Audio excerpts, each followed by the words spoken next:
this is Tamana. Let's cook with my granny. இப்போ நீங்கள் பார்க்கலாம் இங்கே திங்ஸ் இருக்குது. இங்கே வந்துட்டு ஜிஞ்சர், பூண்டு, ஆனியன், சின்ன ஆனியன் இருக்குது.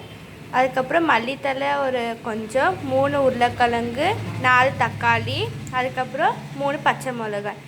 தேங்காய் அரைச்சி வச்சுருக்காங்க. மஞ்சள் பொடி இருக்குது, சோம்பு, அதுக்கப்புறம் தாளிக்கிறதுக்காக வெங்காயமும் கருவேப்பிலை வச்சுருக்கேன். இது வந்து பட்டை கிராம் பொடி, மல்லிப்பொடி, மிளகா பொடி. நைட்டு சுண்டல் ஊற வச்சது 4 விசிலுக்கு விட்டுருக்குறேன். இதில் மசாலா போடணும். இந்த சொன்ன இதெல்லாம் இதை அரைக்கணும். இப்போ நான் காமிச்ச பூண்டு, ஜிஞ்சர், ஆனியன் அரைச்சி எடுத்துருக்காங்க. இப்போ இதில் போடுவாங்க.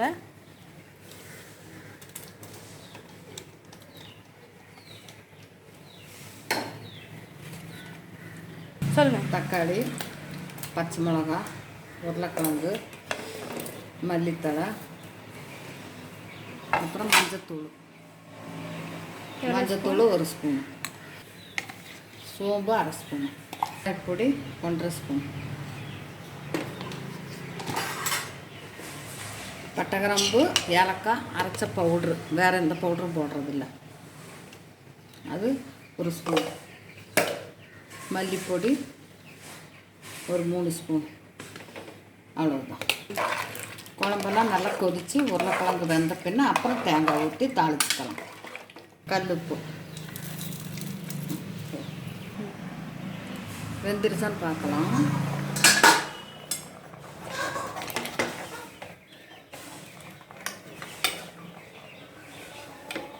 உருளைக்கிழங்கு வெந்துருச்சு. தேங்காய் ஊற்றிக்கலாம்.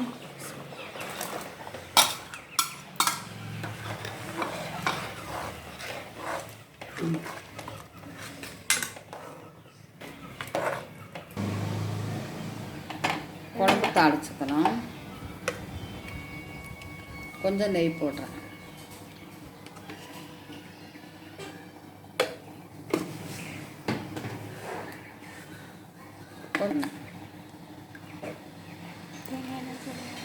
தேங்காய் எண்ணெய் தான், கொஞ்சம் தேங்காய்.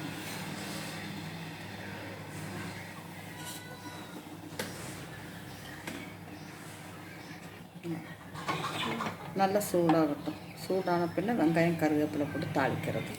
சூடாயிருச்சு. வெங்காயம் போட்டு கருவேப்பிலை,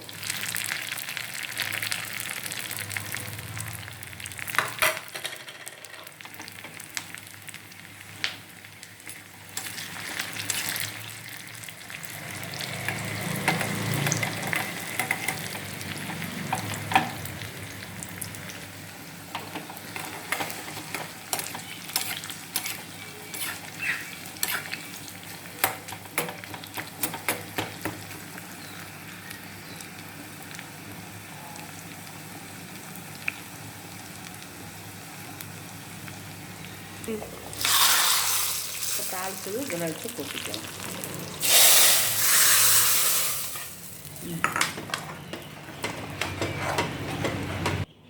இப்போ இந்த கடலை குழம்பு ரெடி ஆயிடுச்சு. நல்லாயிருக்கும். இது வந்து கொலாப்புட் கூடயும் சாப்பாடு கூட சாப்பிட்லாம், தோசை கூடயும் சாப்பிட்லாம். இது உங்களுக்கு ரொம்ப பிடிச்சிருக்குன்னா லைக் பண்ணுங்கள், ஷேர் பண்ணுங்கள் அண்ட் சப்ஸ்கிரைப் பண்ணுங்கள். மறக்காதீங்க. தேங்க்யூ.